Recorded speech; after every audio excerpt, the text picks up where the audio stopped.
fight could really be a major fight that a lot of people are looking to see. When did you know that? When the people start talking, and obviously everybody around try to make this fight. I say, look, needs to be big.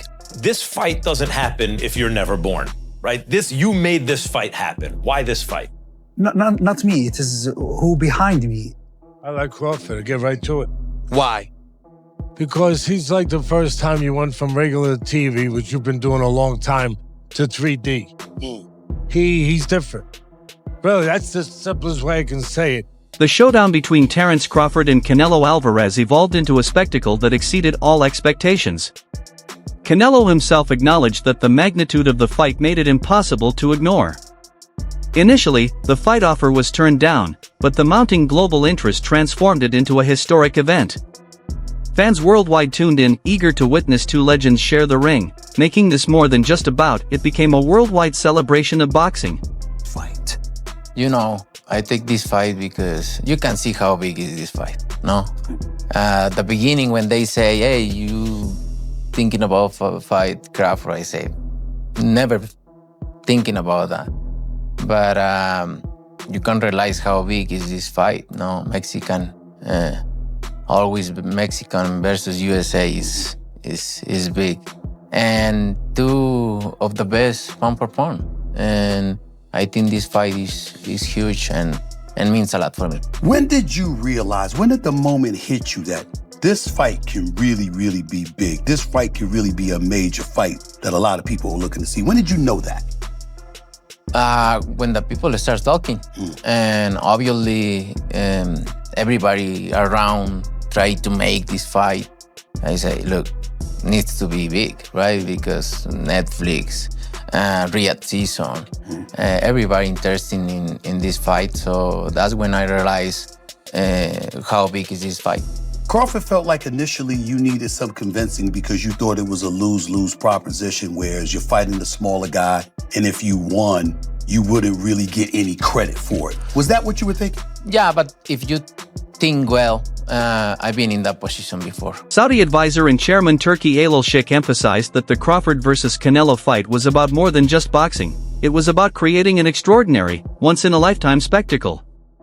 He highlighted the significance of hosting such an event, especially with the possibility that this could be Crawford's final appearance on such a grand stage. For Turkey, staging this fight in front of a global audience symbolized a moment of pride. Showcasing two legends at their peak and preserving a chapter of boxing history for generations to come.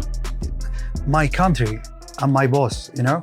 But really, if you look at as a business, this fight will not happen if we are not involved. As Gia, Riyadh season, Saudi Arabia, this is truth. Because even with what the relationship with Netflix, and we are very happy about it, still this fight costs more and more. Speaking of cost more and more, for everyone who watches it, everyone already has a Netflix account, so they're not paying anything extra for it. Yeah. You, however, are the guy who just paid hundreds of millions of dollars for a pay-per-view fight that you wanted to see. So people like to get their money's worth. What do you want to see from this fight? First, not what I want to see, what all the people around the world, and you are fans of boxing, want to see. It's taken too long, but thanks God, without the support behind me from my government, my leaders, the Crown Prince and the vision, and without the love of the fans, we will stop not complete. This is what push us. This kind of fight, special Canelo Crawford, I want to explain it to you exactly why it is important and the fight of the century. Canelo is the biggest name in boxing now, and Crawford undefeated and have the chance to be undisputed for the third time. Maybe this is the last fight for Crawford, and for Canelo, it's mean a lot for his fan in North America and South America and all the world. He doesn't want to get beating from guy getting up 2-3 weight. Renowned trainer Teddy Atlas, alongside ESPN's Stephen A.S. Smith, had lauded Crawford even before the opening bell. Atlas drew a vivid comparison, describing Crawford as the boxing equivalent of a leap from 3D to digital and evolution in sharpness and skill. His ability to adapt, read opponents, and execute with remarkable precision set him apart in today's sport. As Crawford entered the ring, his performance exemplified Atlas's words, showcasing a fighter redefining excellence and advancing the art of boxing itself. Back in the day, I used Betamax, and then that was good. It was cool. VHS, VCR, all that stuff. I still got them, actually. And all of a sudden, digital came around. There you go. He's digital, really. And I'm not knocking Canelo for all the people out there that, want to pull their arrows now and start slinging shots at me. Hey, that's okay. That's fine.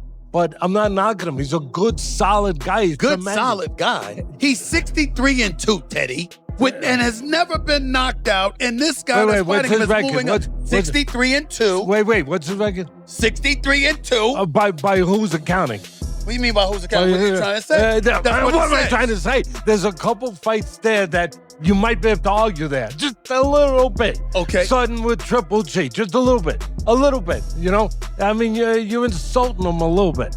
Like in a movie with De Niro. I'm not insulting him. I'm pointing out the facts. But here's my point to you, Teddy. He's 63-2. Lara, how about the Lara fight? Hold on. You want to go back further? Okay. What about Madrimov with Crawford? I'm just saying. No, he beat Madrimov. He didn't look the way we want him to look. Okay. Because stepping up for the first time to that weight class, he didn't look the way that we wanted to say, oh my God. Well, stay with me. Let me ask you this question. And Madrimov was not getting the credit for the kind of fighter that he was. But let me ask you a question, Teddy Atlas. He didn't look the way you wanted him to look, moving up from 147 to 154. Now he's going from 154 to 2 weight classes to 168 against a guy who's 11-0 at the 168-pound limit and is entering his 12th fight undefeated and has never been knocked out. Yeah, VHS digital. Did you worry about that jump when you went from VHS to digital? No, you just said we're at digital now, and it looks good. It looks really good, and you look great. No, you do. I appreciate it. Thank you so much. You look tremendous. But I'm just saying. Listen, I believe in Crawford too, and I believe that Crawford is one of the top 2 fighters on the planet. But he is moving up 2 weight classes, and when people look at him going up against Canelo, here's what they're saying. He's got to keep his distance. He's got to hit, stick, and move. He can't stay in front of him. Canelo Alvarez, a 4-division world champion, entered the fight with his future already mapped out. He's publicly expressed plans to retire within the next 2 years, having achieved virtually every goal in the sport, from unifications to stadium headliners. Against Crawford, Canelo's focus was not merely on victory but on securing his legacy as one of boxing's immortals. Every punch and movement was a statement, his way of ensuring that when he finally steps away, his mark on the sport remains indelible. I think you'll box. I don't know, maybe 2 more. 2 more years. Yeah. Is there anything else that you want to accomplish that you haven't yet accomplished? I already accomplished everything. So there's and I nothing did everything in boxing. Yeah. So I'm fine. When this is all over for you, maybe in 2 years from now, what do you want to be remembered for? One of the greatest fighters in the boxing history. That's why I'm here. That's why I start boxing. So I'm doing good. I think you've already accomplished that. Yeah. Broadcaster Simon Jordan praised Canelo Alvarez's extraordinary career longevity and consistency. From his breakout as a teenager to becoming a top pay-per-view star, Canelo has consistently delivered. Jordan pointed out that few boxers sustain such a high level for over a decade, especially across multiple weight classes. The fight itself was a testament to this enduring greatness, showcasing Canelo's ring intelligence, composure under pressure, and ability to adapt, reaffirming his status as a true legend of modern boxing. The interview, we went even deeper on it. He did. Look, Canelo's achievements that speak for themselves. You see, he's been around a long, long time, 20 years as a pro, and he's beat some of the best fighters out there for sure. I think that Paulie there is referring to him avoiding Benavidez, the fight that everyone's wanted to see and wanted to make. He's been picking and choosing his own opponents, and he has had some easy options. And he gets an opportunity to go in against Terence Crawford, or Terence Crawford gets the opportunity to go against him. Look, whatever way you want to look at it, I think that you cannot deny how good Canelo has been. He has adapted, he's had to adjust. He now, he stalks forward, he hunts his prey, but he single shots to the body, single shots to the head, and that's why I think timing for Terence Crawford here could be. Duke, me and Spencer have got Terence Crawford. How do you think this fight is won and lost? Yeah.